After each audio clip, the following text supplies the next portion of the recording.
This is an exciting time for me to be here in this wadi that drains out to the little village called Muxel.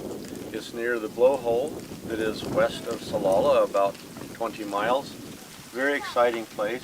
But this is exciting to be here for me for many reasons. One is because I have all of my diamonds and crown diamonds here with me to share this remarkable moment in time. I've been here at this tree several times over the past years. And why is this tree special to me? Because it is said by the villagers that live here in the wadi to be approximately 850 years old. No one actually really knows the exact age, but somewhere in that time frame.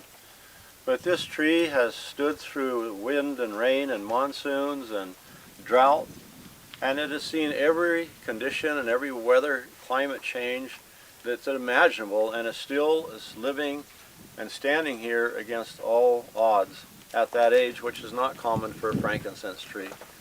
So this has been really a joy for me to be able to bring my people here, my friends and family, to share this wonderful experience with.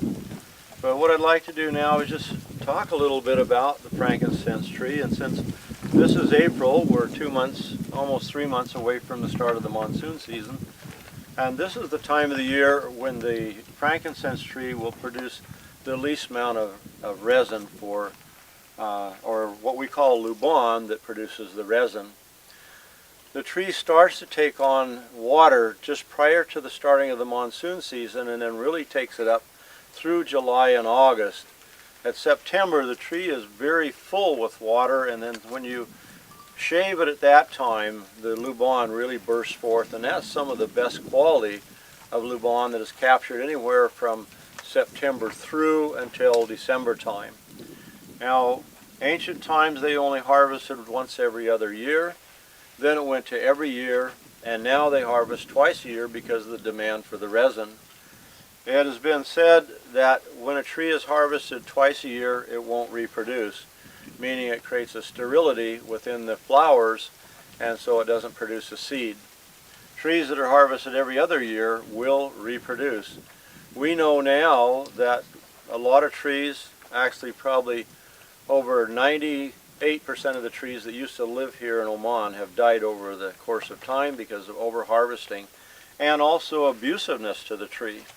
And we see this tree here that has been cut here. This has been done by tourists that didn't know what they were doing, and this generally would kill a tree that was a younger tree if that was done to it. So those are some of the things that are very interesting. So how do you tap a tree, and how's the best way to get the resin out?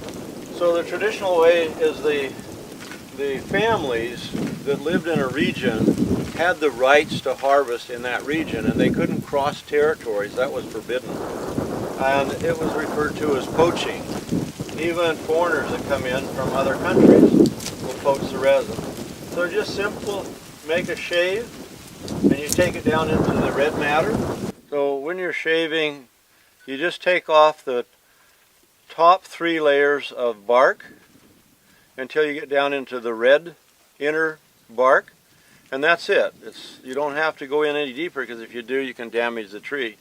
And immediately you start seeing the lubon coming to the surface.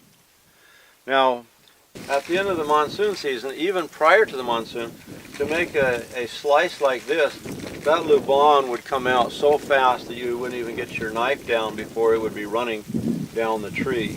But because this is off season, it takes a little longer for it to come out. The other thing is this tree is so old, it will naturally produce less resin than a young tree that's 50 to 75 years old. Gary, what are these black marks here on the tree? This is from people that cut it previously. The frankincense tree has a remarkable way of healing, and if you scrape that off, you see underneath it's new bark, and you still have some resin in there, like that's all resin mixed with the new bark that is regrown. But it's just like making a scrape on your skin. You know, the skin will grow back and you don't even see it, and this will grow completely over. And in 2 years you won't see these black marks because this will all flake off and you'll have fresh new bark here again. So every 2 to 3 years you can actually recut the tree in the same location without damaging the tree. But a lot of people make the mistake of cutting the tree in the same location over and over and over. And that's what's called overbleeding, which damages the tree. So it's really looking at how we take care of it. Hey, Gary, Hi, Kat. I noticed here that it looks like this could drip down. Yes. Will it drip down Oh and my then goodness, lose some of course. frankincense? Yeah, we made this slice probably 15 minutes ago, and you can see it's still, the lubon is still running out, and it'll drip right on the ground.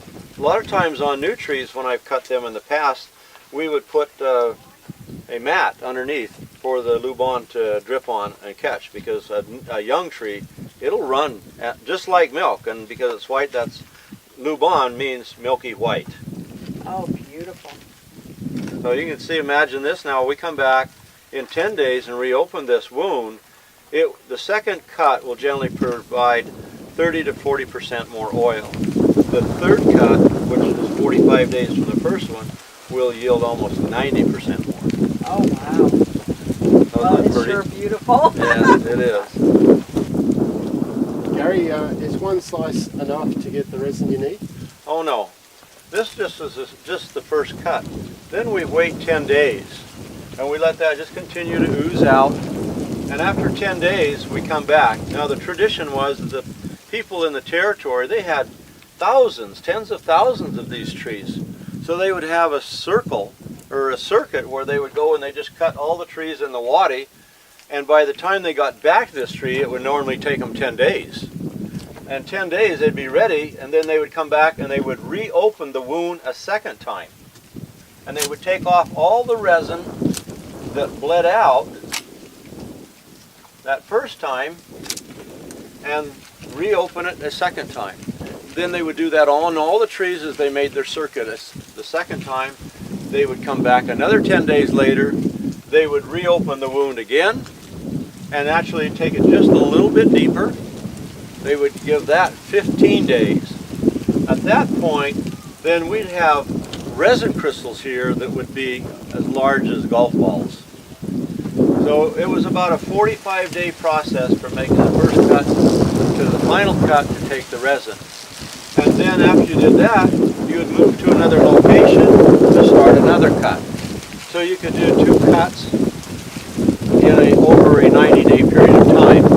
Now a tree this size would have anywhere from 200 to 300 cuts on if they were in the actual harvesting process.